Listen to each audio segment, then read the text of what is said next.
Voici le premier épisode de vlog sur la route où je vous apporte dans mon quotidien. Aujourd'hui, jeudi le 13 avril, on s'en va visiter une propriété sur la rue Maréchal et mon ami Frédéric Garneau de chez Remax d'abord à Sherbrooke nous a permis de faire le tour de la propriété. J'ai 2 clients qui visitent cet après-midi et je vous apporte avec moi. Ouh!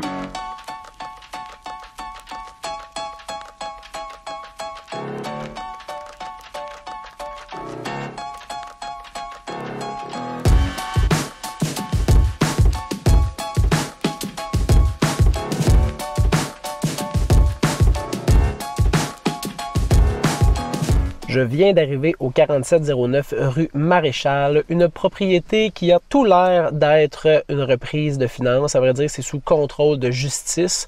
Donc, dans ce temps-là, il faut s'attendre à une propriété qui a peut-être un peu d'amour à donner. Et j'attends présentement à l'extérieur parce qu'il y a un courtier qui est encore là avec ses clients et je veux respecter son temps de visite au maximum.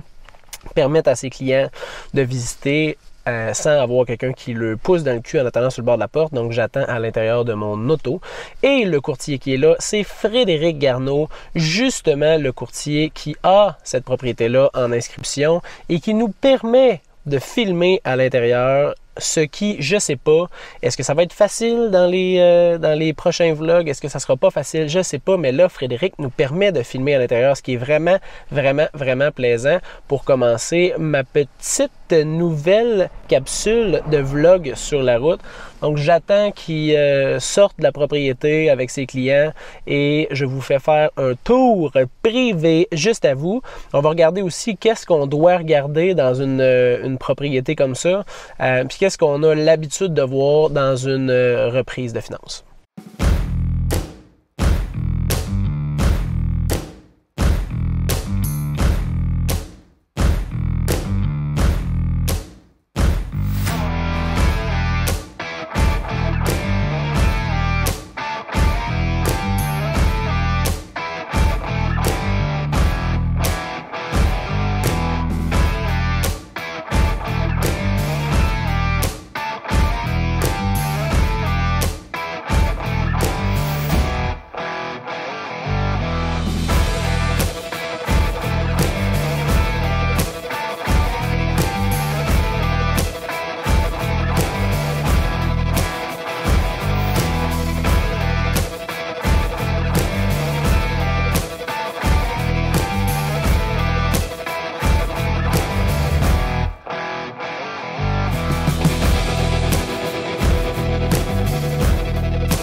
Alors, je pense que le best quand tu rentres, c'est de la merde, l'écho. L'écho d'une maison vide, c'est pas le fun. Quand on visite une propriété de ce type-là, qui est une reprise de finances, je pense que le best, c'est de faire ça le plus pragmatique possible, puis de commencer... Hey, je peux enlever ça. Ouh! Ouais, vous allez mieux m'entendre en plus. C'est de commencer un peu comme un inspecteur le ferait, fait que de commencer par l'extérieur, de regarder la fondation, la gestion de l'eau sur le terrain, de regarder le revêtement extérieur, la fenestration, la toiture, puis par la suite rentrer à l'intérieur. Quand tu vas rentrer à l'intérieur, je te conseille de commencer directement par le sous-sol. Fait qu'au sous-sol, tu vas regarder quoi? Tu vas regarder le panneau électrique, tu vas regarder le câblage, la plomberie. Tu vas regarder voir s'il n'y a pas des infiltrations d'eau, s'il y a eu ou potentielle infiltration d'eau. Fait qu'exemple, s'il y a une fissure, comme ici, on peut voir qu'il y a eu une fissure qui a été réparée.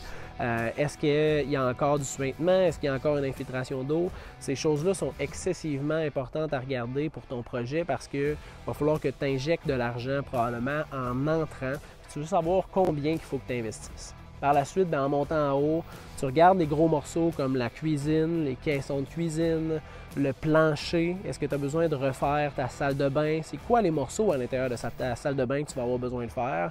Puis là, tu peux monter à l'étage. En regardant bien évidemment les marches, est-ce qu'ils sont encore en état parce que c'est quand même un gros montant d'argent à refaire des marches. Puis de regarder par la suite, est-ce qu'il semble avoir de l'infiltration d'eau par la toiture? Est-ce que les volumes des pièces sont bons? Est-ce que la disposition des pièces sont bonnes? Est-ce qu'il y a une autre salle de bain qu'il va falloir que tu refasses éventuellement? Dans cette maison-là, vous avez pu voir, il y a des petits trucs qui sont probablement à refaire, mais en même temps, le prix le justifie. On est quand même à une maison de 200 000 présentement dans un secteur où les propriétés se vendent dans les alentours de 350, 450. Fait que même s'il y avait de l'investissement à faire, bien, je t'avouerais que ça vaut le prix. Là, à partir de là, je te conseille de faire venir ou un entrepreneur et définitivement un inspecteur en bâtiment pour vraiment avoir une liste exhaustive des choses que tu vas devoir faire sur cette propriété que tu risques de peut-être acheter. C'est ce qui conclut cette visite sur la rue Maréchal. Une belle propriété, mais une propriété qui nécessite beaucoup de travail. Ma deuxième visite est là, je vous laisse.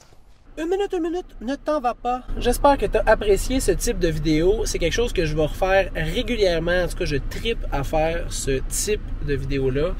Évidemment, je vais probablement m'améliorer parce que à force de faire les choses, on s'améliore.